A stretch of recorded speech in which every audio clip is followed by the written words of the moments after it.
Hello! Kumusta mga kabayan? Ka-OFW at sa mga loved ones sa Pilipinas. Kumusta kayo? Hopefully okay po kayo lahat. So, for today's video, pumunta tayo Sunway Pyramid. Kasi may gagawin tayo doon. Grocery for the office. So, kung naalala nyo, yung Sunway na area is famous po siya.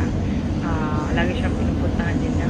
Kasi meron nung, if i-search nyo yung Sunway Lagoon, ano po siya, famous na tourist attraction para sa mga play, para sa mga bata, or adult, pwede yun siya. Yun. Kung pupunta kayong Malaysia, dapat pupunta din kayong Sunway Lagoon. Okay? So, after LRT, magsasakay tayo ng bus. Tawag nila is BRT. Papuntang Sunway Lagoon. So, sasakay tayo ng bus. Papunta doon. Actually, yung sikat. And itong way na to, parang for bus lang talaga. Bus for BRT lang. Ibang bus. Walang traffic. Walang traffic sa Sunway. Kumusta po kayo dyan mga kabayan? Patpat kayo dito. 2,000 years later. So yan, nakababa na tayo sa BRT. So papunta na tayo. Ito is bridge to na nagliling sa Sunway Pyramid. So yan. Dito na tayo sa labas. Actually, maganda din siya paggabi. Pero, yan yung view niya. So, pag pumunta kayo, hindi kayo maiinitan kasi meron siyang bubong. And malinis. One eternity later. So, naglalakad pa din ako. So, tinatawag siya na Sunway Pyramid kasi yung wall niya sa loob is parang Egyptian style. So, papakita ko sa inyo mamaya. So, parang siyang Egyptian style. So, kaya siya parang pyramid.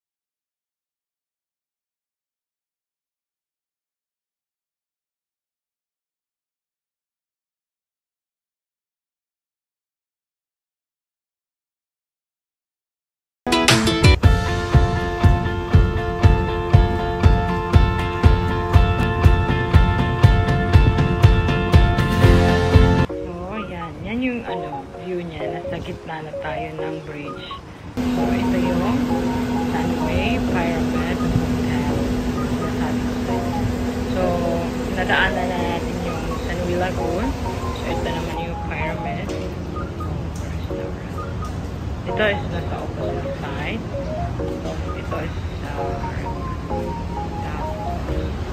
yung entrance. So, parang Egyptian style.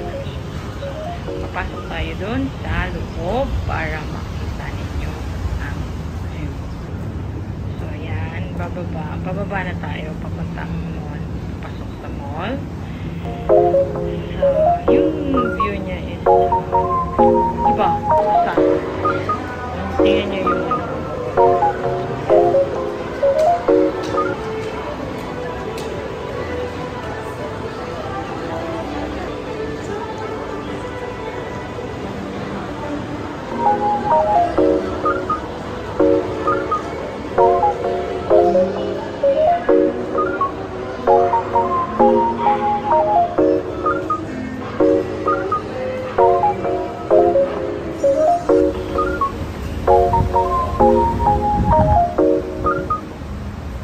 that's it for today's video at Sunway Pyramid.